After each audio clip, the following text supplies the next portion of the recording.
Place maintenant au 5e épisode de notre série Europe 1 consacrée aux 80 ans de la libération de Paris. Et si les troupes nazies ont fini par quitter la capitale le 25 août 1944, c'est notamment grâce à un homme, le colonel Rolf Tanguy, ancien communiste engagé dans la résistance et nommé à la tête des forces françaises de l'intérieur en région parisienne.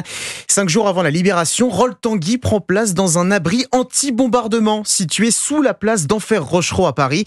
De là-bas, il dirige les opérations contre les Allemands. Ce poste de commandement est aujourd'hui accessible au sein du musée de la Libération où s'est rendu Youenn Madec pour Europe 1. Une centaine de marches dans un couloir aveugle.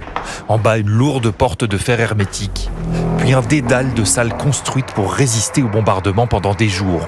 Rolf Tanguy et ses hommes en prennent possession le 20 août dans un but précis, explique Sylvie Zedman, la directrice du musée. Ces gens-là reçoivent des messages, reçoivent des informations.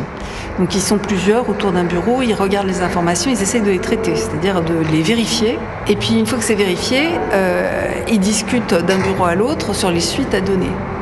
Et est-ce qu'il faut transmettre le renseignement ? Est-ce qu'il faut demander à d'autres résistants d'intervenir en soutien sur une action ? Le lieu fourmille donc d'informateurs et de messagers. Le colonel Rolf dicte ses ordres à sa femme et secrétaire qui tapent tout à la machine et tout est ensuite transmis sous le manteau, par téléphone ou en passant par des tunnels qui débouchent dans le métro. Mais même chez les résistants, peu connaissent l'endroit. Comme l'explique Sylvie Zedman, se faire discret est une question de vie ou de mort. Il faut voir que les Allemands continuent à surveiller. Et par exemple, ils téléphonaient régulièrement ici pour savoir si alles in Ordnung, si tout va bien. Et donc, on leur répétait que oui, tout va bien. Il y a des massacres tout le temps, et donc il faut être particulièrement prudent. La majorité des hommes présents ici passent donc la semaine entière sous terre. À leur sortie, Paris est aux mains des Alliés. Le reportage européen de Youenn Madec.